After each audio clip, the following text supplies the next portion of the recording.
la ñuy waxee tey 6 heures laa yeewu. Hoy me despierto a las 6. Hoy me despierto a las 6. boo xoolee fii verbe bi ñu utilisé mooy despertarse. dañuy commencé nag verbe pronominal mooy yi nga xam ne dafa jeexee se mooy despertarse. jug wala yeewu. bu fekkee man damay wax man jug naa damay wax me despierto yow jug nga wala yeewu nga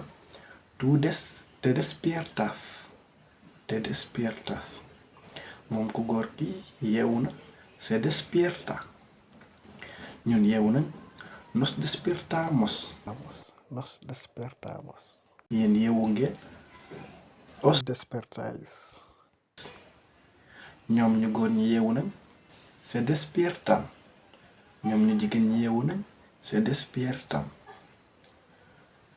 Voilà.